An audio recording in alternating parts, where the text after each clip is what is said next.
Assalamualaikum warahmatullahi wabarakatuh. Alhamdulillah, alhamdulillahilladzi anzala 'ala abdihi kitaba wa lam yaj'al lahu iwajan. Asyhadu an la ilaha illallah wahdahu la syarika lah, innama huwa ilahun wahid. Allahu la ilaha illa huwal hayyul qayyum, Allahu la ilaha illa huwal hayyul qayyum, Allahu la ilaha illa huwar rahmanur rahim. Rabbis rabbi sadri wa yassir li amri wahlul 'uqdatam min lisani yafqahu qawli waj'alni naziran min amri. Alhamdulillahirrahmanirrahim. Segala pujian semuanya hanyalah milik Allah dan kita semuanya memuji kepadanya. Kita semuanya sebagai seorang muslim mohon pertolongan kepadanya serta mohon ampunan kepadanya. Kita berlindung kepada Allah dari kesesatan jalan setan. Siapa yang Allah sesatkan tidak dapat yang akan menunjukinya, dan siapa yang Allah tunjuki maka tidak ada pula yang dapat menyesatkannya. Saudaraku yang dimuliakan Allah, kita tahu sebagaimana bahwa tipu daya setan itu selalu menghalangi dakwah para rasul. Hal itu bukanlah hal yang baru, karena hal itu juga dialami oleh para nabi dan para rasul sebelum Rasul kita Muhammad Sallallahu Alaihi Wasallam. Tetapi Allah selalu menggagalkan upaya setan-setan itu, dan Allah kemudian mengukuhkannya serta melindungi para rasul-rasul Allah. Allah tidak mengutus para rasul dan para nabi sebelumnya, melainkan setan akan selalu menyisipkan was-was ataupun keraguan pada ayat-ayat yang mereka bacakan untuk menghalangi manusia, dan setan senantiasa akan berusaha menggagalkan dakwah dan menanamkan keraguan. Saudaraku, marilah kita simak petunjuk dari Allah yang ada di dalam Al-Quran, di antaranya surat ke-22 ayat 52. A'udzubillahi minasyaitonir rajim. Bismillahirrahmanirrahim. Wa ma arsala min qablika min rasulin wa la nabiyyin illa idza tamana al-syaitanu fi umniyatihi fayansakhu ma yulqi syaitanu tsumma yuhkimuhu ayatihi wallahu alimun hakim. Yang artinya sebagai berikut: dan tidaklah kami mengutus sebelum engkau seorang rasul dan tidak pula seorang nabi kecuali ketika mereka meninggal lalu datang setan pada amal-amalnya. Lalu Allah melenyapkan apa yang dilakukan para setan itu, kemudian Allah menghukumkan ayat-ayatnya, dan Allah Maha mengetahui lagi Maha bijaksana. Saudaraku, bahwa ayat ini juga menjelaskan bahwa Allah menjadikan bisikan setan tersebut sebagai ujian bagi orang yang lemah iman dan orang-orang munafik, serta bagi orang-orang yang berhati keras. Setan akan selalu mencoba membuat keraguan dan menyisipkan hal-hal yang salah atau mewas-waskan saat para nabi membacakan wahyu-wahyu Allah. Tujuannya apa? Tentu saja tujuannya adalah untuk menghalangi manusia agar tidak mengikuti kebenaran dari Al-Quran tersebut. Semua nabi dan semua rasul ketika beliau bertugas menyampaikan risalah Tuhannya selalu ditentang oleh orang-orang yang tidak beriman. Tetapi manakala nabi dan rasul itu sudah meninggal, kemudian mereka bilang, ini loh dari nabi, ini loh dari rasul, ini loh sunnah nabi, ini sunnah rasul. Tetapi semua isinya itu sudah diganti atau sudah berubah oleh orang-orang yang kafir tadi. Dan orang-orang yang tidak paham kemudian percaya begitu saja sampai saat ini, sampai sekarang. Surat ke-6 ayat 112, wa kadzalika ja'alna likulli nabiyyin aduwwan syayatinal insi wal jinni yuhi ba'duhum ila ba'din yuhufal qawli ghurura walau sa'a rabbuka ma fa'aluhu wa darhum wa ma yaf'alun. Yang artinya, seperti itulah kami jadikan setiap nabi musuh, yaitu setan-setan dari manusia dan dari jin, mewahyukan setengah mereka kepada setengahnya dengan perkataan-perkataan mewah fata morgana. Kalau Tuhanku kehendaki tidaklah mereka melakukannya, maka biarkanlah mereka dan apa-apa yang mereka ada-adakan. Nah, melalui ayat ini Allah menjelaskan bahwa setan itu ada dua jenis, yaitu dari golongan manusia dan juga dari golongan jin. Selalu menjadi musuh para nabi dan orang-orang yang beriman. Setan itu senantiasa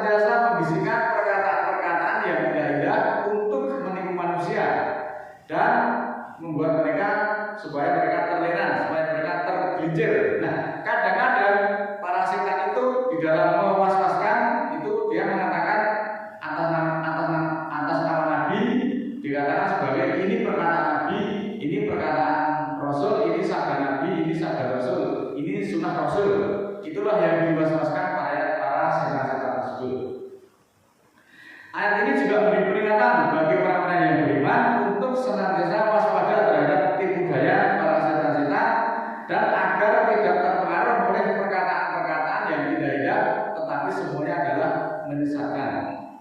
Melalui ayat ini pula kita bisa mengambil pelajaran bagi seluruh manusia bahwa akan ada musuh yang selalu berusaha menyesatkan manusia. Nah, orang-orang yang beriman harus waspada setiap bisikan setan yang selalu diatasnamakan dari Rasul untuk menjerumuskan seluruh manusia dari jalan Shiratal Mustaqim. Maka hendaklah kita jangan terpengaruh oleh tipu daya setan itu dengan perkataan yang indah-indah tadi, tapi seperti fata morgana, artinya hanya tipuan. Ayat ini senantiasa menguatkan orang beriman dan menjelaskan bahwa Allah telah menjadikan musuh bagi setiap nabi dan orang-orang yang beriman.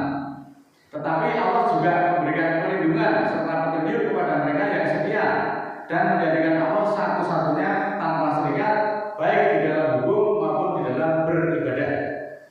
Selanjutnya, mari kita simak surat ke-7 ayat 17. Suma la'atiyanahum min baini aydihim wa min khalfihim wa an aymanihim wa an sama'ilihim wa la tajidu aksarahum syakirin. Kemudian akan aku datangi mereka dari hadapannya dan dari belakang mereka, dari kanan mereka dan dari kiri mereka, atau dari tata hukum mereka dan dari tantangan mereka. Maka tidaklah akan engkau dapati kebanyakan dari mereka yang pandai bersyukur. Nah, dari ayat-ayat ini Allah menjelaskan bahwa setan itu akan senantiasa mendatangi manusia dari berbagai arah untuk menyesatkan mereka dari jalan Al-Quran.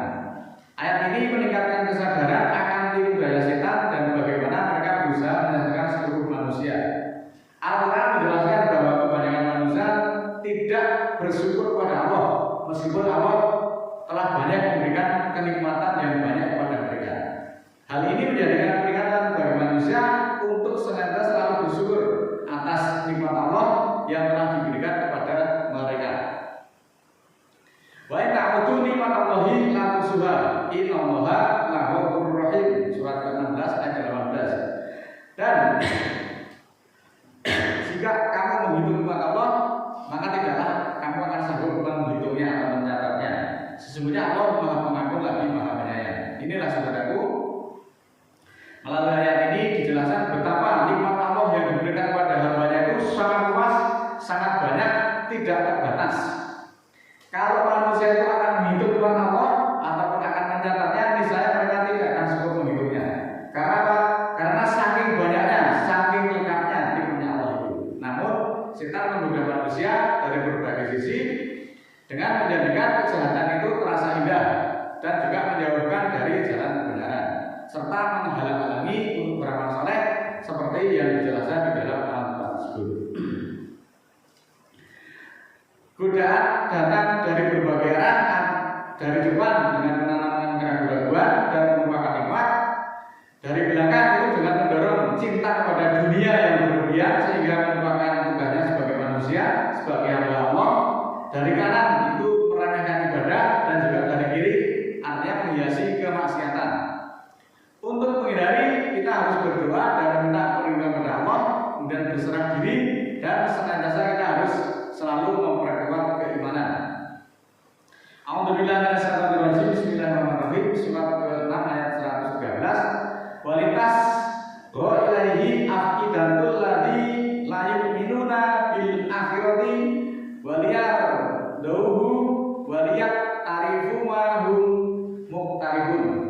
Agar senang kepada akidah mereka atau mental dari orang-orang yang tidak beriman kepada akhirat, dan agar mereka meridhoi dan agar mereka usahakan apa yang mereka usahakan. Surat ke-16 ayat 113. Diterangkan melalui ayat tersebut bahwa orang yang tidak beriman akan lebih senang dengan bisikan-bisikan dari setan tersebut, karena memang bisikannya indah-indah. Kemudian mereka mengikuti bisikan dari para setan-setan itu, bisikan yang indah-indah tadi, tentu bisikan yang indah itu bisikan yang selain Al-Quran, yang selain wahyu, itu untuk menipu manusia. Orang beriman maka janganlah mengikuti amalan dari para setan-setan itu. Mari kita simak surat ketiga ayat 78.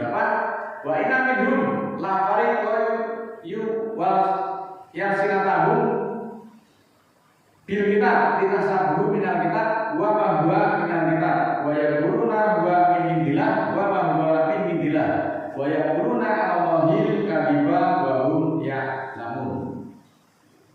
Dan sesungguhnya mereka ada dari mereka ada golongan yang memutar-mutar lidah pada kita agar kamu menyangka dia dari kita padahal dia bukan dari kita, dan mereka mengatakan ini dari Allah padahal bukan dari Allah, dan mereka mengadakan kedustaan atas Allah sedang mereka mengetahui.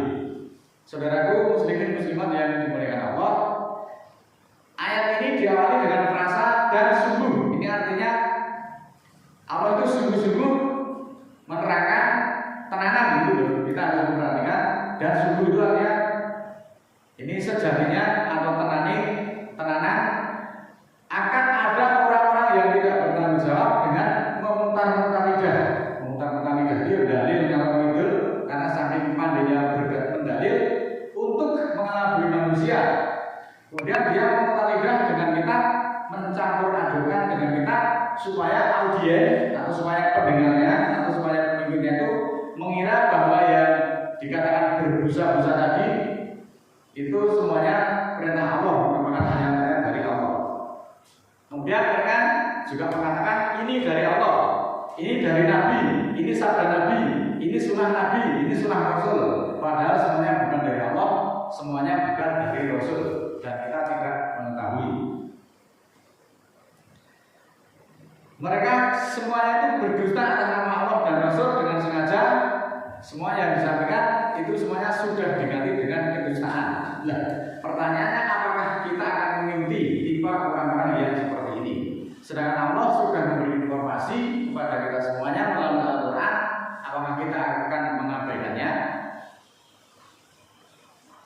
Surat ke-6 ayat 114 lebih lanjut dijelaskan apa ghairullahi aqtabi hakaman wa huwa alladzi anzala ilaikumul kitaba mufassalan walladzina atainahumul kitaba ya'lamuna annahu munazzalu min rabbika bil haqq fala takunanna minal mumtarun. Apakah kamu mencari hakim selain Allah, dan dia Allah menurunkan kepadamu kitab yang dijelaskan, dan orang-orang yang kami berikan kepada mereka kitab mengetahui bahwa dia diturunkan dari Tuhanmu secara hak, secara logis, secara benar. Maka janganlah termasuk orang-orang yang ragu. Apakah kamu akan mencari hakim hukum selain Allah? Apakah kamu akan mencari hukum selain Al-Quran? Seperti itu sebenarnya. Sedangkan Allah sudah menurunkan kepada kita berupa ketetapannya, berupa wahyu itu sebagai hukum. Pertanyaan ini merujuk pada praktek seseorang yang menjadikan aturan atau sistem hukum selain hukum yang diturunkan Allah sebagai pedoman di dalam hidupnya, terutama di dalam keputusan kita mencari surga. Lah, mencari surga kok tidak memakai hukumnya Allah? Apa ya itu bakal ketemu? Allah menegaskan melalui surat ke-12 ayat 67. Ayat ini sangat panjang, tapi kita ambil di penghujung saja. Inil hukmu ilailah alaihi tawakkaltu wa alaihi falyatawakkali mutawakkilun. Bahwa hukum adalah kepunyaan Allah, kepadanya yang bertawakal, dan hendaklah kepadanya bertawakal orang-orang yang bertawakal. Bahwa menetapkan hukum itu mutlak hanyalah hak dari Allah, wewenang dari Allah. Maka ini sudah berulang kali saya tegaskan, siapapun dia, apapun pangkat dan kedudukannya, maka dia tidak berhak mengatur hukum. Hukum di sini biasa adalah hukum kalau kita mau mencari surga. Membuat hukum itu mutlak kewenangan daripada Allah. Ini hukum Allah. Manusia harus taat pada hukum Allah, bukan malah membuat hukum sendiri untuk bisa masuk surganya Allah. Maka itu mustahil. Maka Allah menjelaskan pada surat ke-11 ayat 1, Alif Lam Ra, kitabun ukimat ayatuhu summa fusilat miladun hakimin khabir. Alif Lam Ra itu artinya susunlah, ikatlah, lalu perhatikan. itu artinya ahli makro. Dari ayat-ayat Al-Quran yang jumlahnya 6.000 lebih itu supaya disusun, kemudian diikat, dan kemudian kita semuanya untuk memperhatikan. Kitab yang dihukumkan ayat-ayatnya kemudian dijelaskan dari yang maha bijaksana Nabi pemberi kabar. Ada frasa kata kitab yang dihukumkan, itu artinya untuk dijadikan hukum, Al-Quran untuk ditaati, untuk dipatuhi. Yang menjelaskan adalah Allah sendiri melalui berbagai ayat yang tersebar di dalam Al-Quran. Tugas kita untuk mencari, menjelajah, mentadabbur agar kita bisa mendapatkan penjelasan dari Allah. Selama Al-Quran itu hanya sekedar dibuat syair-syair kemudian dijadikan untuk bahan sholawatan di masjid-masjid, maka kalian tidak akan paham hukumnya Allah sampai kapanpun. Melanggar pun tidak akan tahu, bahkan musyrik pun mereka juga tidak akan merasa. Amanat setan-setan selalu menstigma sesat kepada orang-orang yang belajar Al-Quran. Ini yang selalu didengung-dengungkan. Orang ajar itu dianggap sesat. Pandangan ataupun perasaan negatif masyarakat terhadap suatu keyakinan ataupun praktek yang dianggap berbeda atau menyimpang dari tradisi yang ada. Stigma tersebut dapat berujung pada penolakan, penyanggahan, bahkan pembangkangan terhadap perintah-perintah Allah melalui Al-Quran. Apakah amanat seperti itu yang akan ditunaikan oleh manusia? Maka sadarlah, setan senantiasa menambahkan keraguan-raguan dan membuat manusia tenggelam dalam angan-angan duniawi sehingga melupakan kehidupan akhirat. Tidak pandai bersyukur dapat mengikis iman, karena bersyukur itu merupakan salah satu cabang keimanan yang penting dan mencerminkan hubungan seseorang dengan Allah Subhanahu wa taala. Sikap tidak pandai bersyukur ataupun yang biasa disebut dengan kufur nikmat itu bisa mengarah kepada perbuatan yang maksiat dan menjauhkan diri dari Allah, yang pada akhirnya akan melemahkan atau bahkan menggugurkan iman seseorang. Maka pandailah kita senantiasa bersyukur dalam kondisi apapun. Orang yang tidak pandai bersyukur maka cenderung dia tidak sadar dan tidak menghargai nikmat yang diberikan Allah, membuatnya lengah atau lalai dan tidak bersyukur atas karunia yang sedikit maupun yang banyak. Itulah yang dijadikan setan senantiasa kita akan dipalingkan dari jalan Allah, bukan berupa menyanggah, bukan berupa membantah, bukan berupa mendustakan, tetapi tidak pandai bersyukur. Itu pun bisa menggugurkan keimanan kita. Maka marilah sekali lagi kita senantiasa dengan ayat-ayat Allah kita introspeksi diri sejauh mana keimanan kita. A'udzubillahi minasyaitonir rajim. Bismillahirrahmanirrahim. Allahumma ighfirli wa lil mu'minina wal mu'minat al-ahya'i minhum wal amwat innaka sami'un qaribun mujibud da'wat innaka 'ala kulli syai'in qadir. Rabbana la tu'akhidna in nasina aw akhtana. Rabbana wa la tahmil 'alaina isran kama hamaltahu 'alal ladzina min qablina. Rabbana wa la tuhammilna ma la taqata lana bihi wa'fu 'anna waghfir lana warhamna anta maulana fansurna 'alal qawmil kafirin. Rabbana ighfir lana dzunubana wa kaffir 'anna sayyi'atina wa tawaffana ma'al abrar.